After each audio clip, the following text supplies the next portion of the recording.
Hey, what's going on, guys? Mr. Douglas here with the day 24 of the Marvel Advent Calendar Storybook Collection. It's our last day. We've been doing a great job of sticking with it.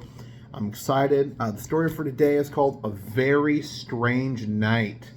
All right, without further hesitation, let's go at it, man. All right. Spider-Man has been called many things: amazing, spectacular, and sensational. But today, no matter how hard Peter tried, he wasn't feeling amazing, spectacular, or sensational. Today, Spider-Man was very, very sleepy. The last week, Peter wasn't sleeping through the night. His dreams were troubling, silly, and sometimes downright spooky. A week of nightmares makes for one sleepy crime fighter.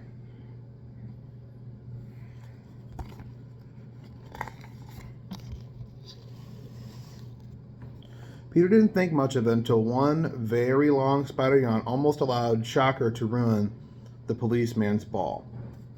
Spider-Man groggily swung into action. He webbed Shocker's gauntlets before knocking the vibrating villain to the floor with a well-timed kick.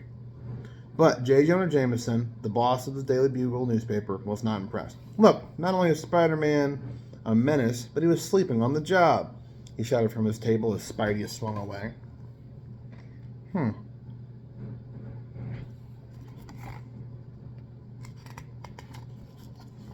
Spider-Man knew he needed help to solve his sleepy problem. He needed to see a specialist, someone who was truly an expert on dreams and the human mind. And he knew just the doctor to call.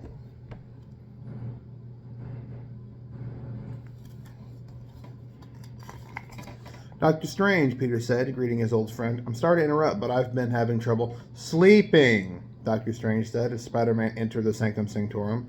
He had felt Peter's troubles long before Spider-Man had come to his doorstep. Dr. Strange threw his arms wide as he conjured the magical Eye of Agamotto.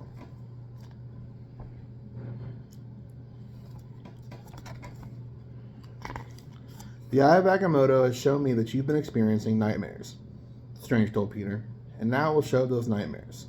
Soon, Dr. Strange was looking at Spider-Man's nightmares, and some, he was back in elementary school and he forgot to wear his pants, and others, the Sinister Six were winning every battle against him. Doctor Strange was not only able to see the future and the past, he could also see right into a person's soul. That's intense. 100%.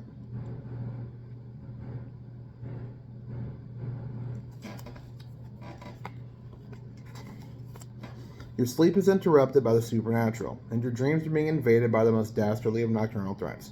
Your mind is plagued by the villainous Nightmare himself, Strange shouted. With the snap of his finger, Strange placed Peter into a deep trance. Then, with the help of the Eye of Agamotto, he dove straight into Peter's dreams. And it was dreams. How about that? Peter once again found himself in front of his entire class without his pants on. And though he was embarrassed, he was no longer alone. Doctor Strange stood tall beside him, urging him to see the nightmare for what it truly was. "The dream is yours to control," Strange told Peter. Peter concentrated and the class vanished. They were replaced by the master of bad dreams, Nightmare, and his trusty steed, Dreamstalker. "The Sorcerer Supreme commands you to release your hold on this hero," Strange shouted, but Nightmare simply laughed. "I take power from dreams," Doctor Strange began. "As long as the hero is strong as Spider-Man, I'll finally be great enough to defeat you." Oh no. As Doctor Strange and Nightmare launched into combat, Peter knew he had to help the Sorcerer Supreme, and he realized he knew just how to do it, by using the power of imagination. Peter thought and thought and thought, and as hard as he could. To his amazement, the dream around him began to change. They weren't in Peter's school anymore, but on a giant chessboard, and Spider-Man was in control of the pieces. "It would seem Spider-Man is using the power of his own dreams against you," Doctor Strange declared to Nightmare. Smart. Smart, Spider-Man. Spidey played move after move, defeating Nightmare's pieces until the villain was the only one left in play. Outnumbered, the villain retreated, leaving Peter's mind. You might have won today, Strange, but you've not seen the last of me," Nightmare shouted as he rode Dreamstalker out of Peter's mind and back to his home in the Shadow Realm. "Don't worry, Nightmare. I look forward to defeating you again," Doctor Strange replied, smiling.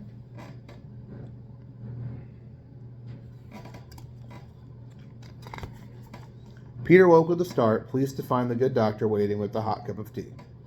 This is Wong's special herbal blend, Dr. Strange said. It should calm your mind after a night like this. Very kind. Look at that.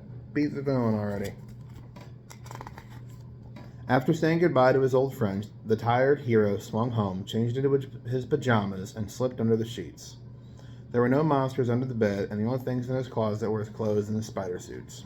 So, for the first time in what felt like weeks, Peter Parker finally got what he'd been looking for: an amazing night's sleep.